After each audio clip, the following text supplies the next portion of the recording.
Bend Around the Wind by Skylaya. Chapter 6. The Great Escape. Part 1. His body was in pain and his nose filled with the unmistakable stench of dirt and blood. Darkness was never his enemy, neither cold, but in this hole at the mercy of the henchmen of the other, he despised it. He should be insulted, really, that Thanos didn't deem him important enough to show up himself, but in reality, he was more than glad about the absence of the mad Titan. On one hand, he would have been able to bargain with him. The other always disliked him greatly, so no wonder every offer Loki made this time around was disregarded. But in the end, it was better to have Thanos far away. What he planned could never be made into reality if he were also present. His chances were already unfavorable as they were. His magic was sealed away and his body was weakened. He did not know where they were exactly either.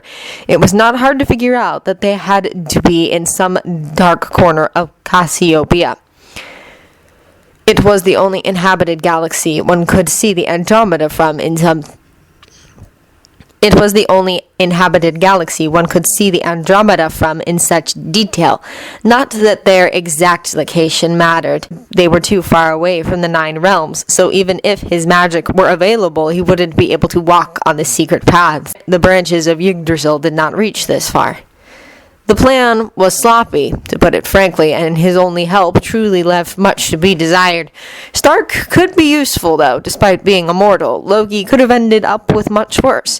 If anything, the human was one of the smarter ones of his kind, and, as he proved before in their battle on Midgard, capable of immense amount of destruction with the right weapons at his disposal. What did Barton tell him? Merchant of Death? It certainly had a nice ring to it. Thor and the Beast may have been the most powerful members of the so-called Avengers. Barton may have been the most resourceful, and the Widow the most deceitful. But Stark? Oh, Stark was clever, very clever, unpredictable, and a master of Midgardian technology, which had its own uses, even if it was far less advanced than magic. Useful indeed, so there was no reason to get rid of him. Not now, anyway. The Widow or Barton would have been suitable too, of course, but they would have been also a lot more likely to slit his throat than Stark. He did not expect the inventor to hold out quite so long, though. It was surprising to still see fire burning in his brown eyes. Loki would have assumed that he would break much sooner.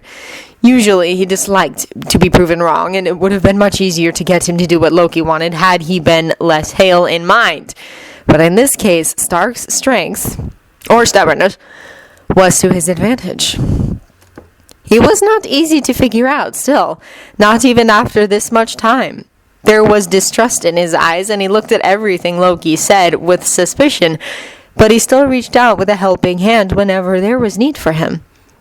Sentiment. Useless sentiment, that's what it was. He would have been more comfortable if he would be able to guess what the human would do in any given situation, but somehow, even in his weakened state, he refused to behave like a pawn.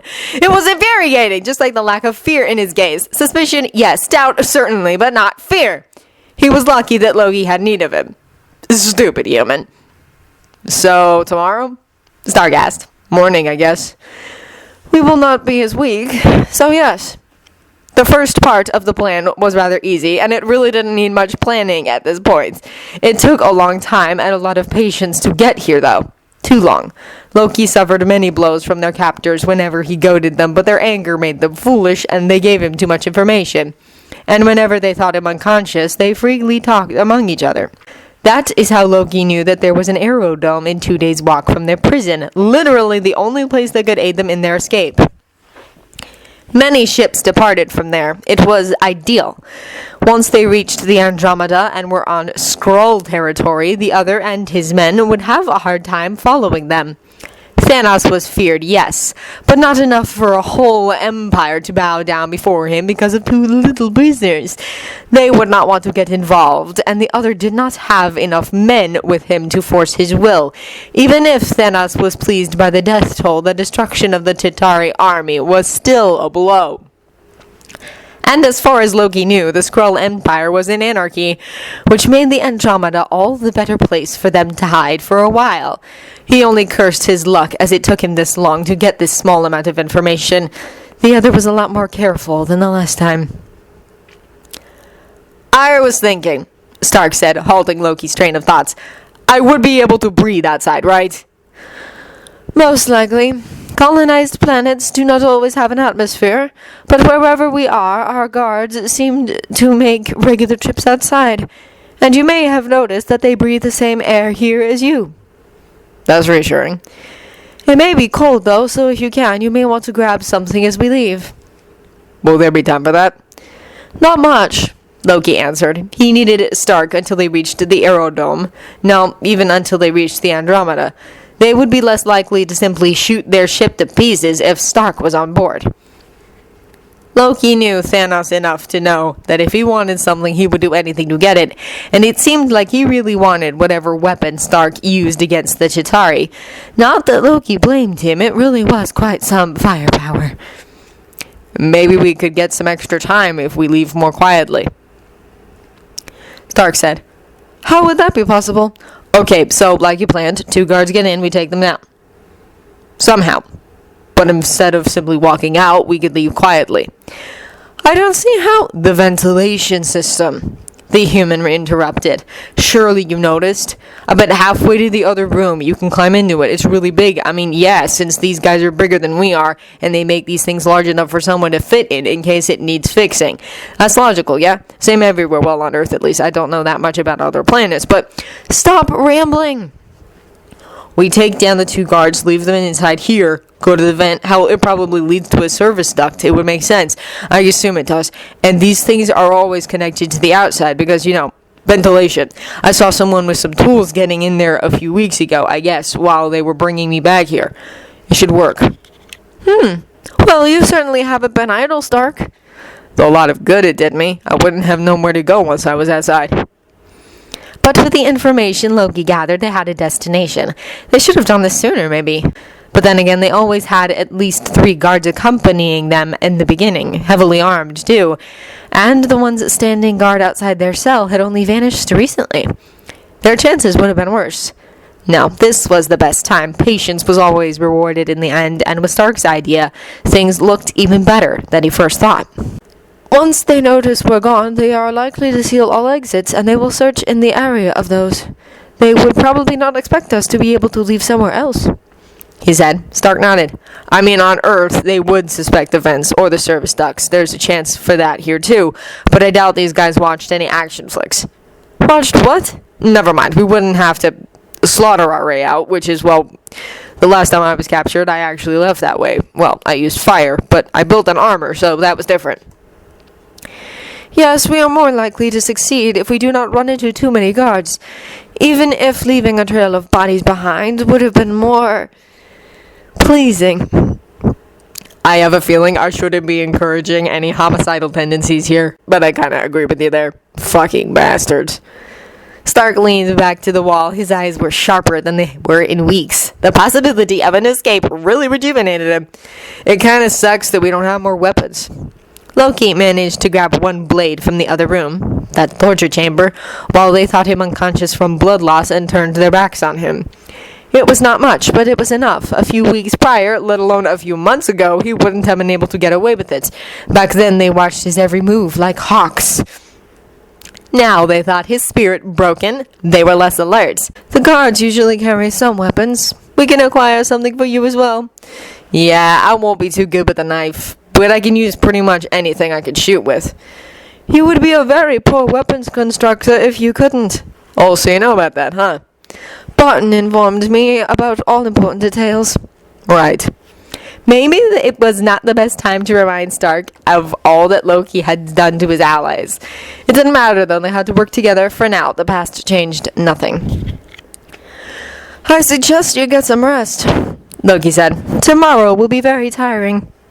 I suppose, Stark answered with a sigh and lay down. It was foolish how easily he slept in Loki's presence now. Stark knew he was needed, so he had nothing to fear for now. Stupid human. The first part of the plan was both simple and carried great risk. Loki gave the blade to Stark while he stood ready by the door.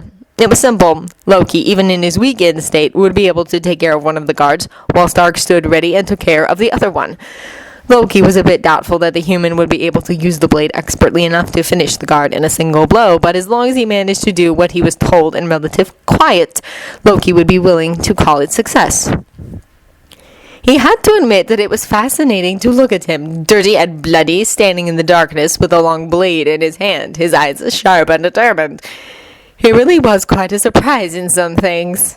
The second Loki heard the telltale sound of the lock opening, his body tensed to prepare for the attack. Stark was silent and seemingly ready in his place. The guards walked in, and it went surprisingly well, considering they obviously didn't expect their weak, beaten prisoners to attack them, the fools. He is not to be underestimated, not ever. They would pay dearly for this mistake. He grabbed one of them by sliding his chains around his neck and twisting him back. The guard lost his balance. It was Loki's current weakness that prevented him from snapping his neck immediately, but fortunately, he could still keep him in place so that he couldn't draw his weapon.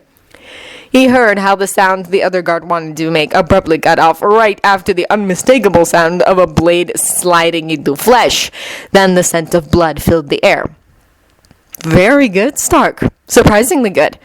The guard he held finally went slack in his grasp, and Loki was able to pull on the chain again until the guard's throat finally crushed. He let the body fall to the floor. He didn't even need to remind Stark what to do. By the time Loki looked up, he already took the guard's coat and was going through his pockets, searching for extra ammunition, Loki realized. He did not know how these types of weapons worked, only that it was energy weaponry. This close to Andromeda, it was probably Skrull technology. Stark was quick and seemed to know what he was doing, took different things from the guards. After a thought, Loki reached down to the other guard and took the same little black boxes. It seemed like it was what Stark was gathering. Once he was done, the human looked at him and took the ones Loki found without a word and handed Loki the blade. The coat was too big on his frame, but it would give him some warmth and he would be able to hide the light in his chest behind it. "Shall we?" he asked. Loki nodded and led the way. It left him uneasy to have Stark at his back while he was armed this way, but the thought that the human wouldn't know where to go without him made him relax. It was foolish to be cautious because of one human anyway. No, not just one human, Loki reminded himself. It was Stark. He was not to be underestimated. The shackles on his hands made it slightly difficult to climb up into the vent, but he managed. Stark, on the other hand, was almost too short to leap up into it. Loki tried not to roll his eyes while he grabbed his wrist and pulled him up. If only he didn't need the stupid human for this, he would not bother. "Thanks, Rainier Games," Stark said, and pulled the vent door back into its place and swung the gun to his back by the strap so that it was not in his way. They were quick enough. They still had a few minutes before anyone would suspect what was going on. They did not know where to go exactly, so in this they would have to rely on blind luck. Loki hated it, but there was nothing to do. It's not like they could get a map. Loki was confident in his skills and instincts to help him find the right way, even without his magic. The journey was long, too long maybe, and after a while Loki was sure that their captors were already searching for them. But Stark was right, and the tunnels were wide enough for them to comfortably move around, and eventually Loki caught the scent of sharp, cold air once they reached what had to be the service duct. Getting the last vent door open didn't work, so in the end Loki simply kicked it out. It fell to the ground with a loud noise that they hoped nobody noticed. Loki climbed out first, taking in their surroundings, and was pleased to notice that there was no one in sight. Stark pushed the vent door back into its place, but then pulled the coat tighter around his body. "You were not kidding about the cold," he says. "I hope you know which way this aerodrome is." Loki looked up. It was not completely dark, but he could still see the stars of the Andromeda clearly, and that was enough to give him direction. "Yes, let us go." He moved swiftly and surely. They had to move quickly if they wanted to reach their destination without getting caught. He was still injured, and he knew that Stark would also not be able to walk for 2 days straight, so they needed a shelter somewhere to hide where they could rest. Hopefully as far away from this place as possible. Stark followed him a few steps behind. His legs were shorter, but he kept up with the quick pace. He was so determined to not fall behind. Like a mortal could ever hope to keep up with a god in everything. He thought Loki was no better than him, and it seemed like he was set on proving that. Stupid human.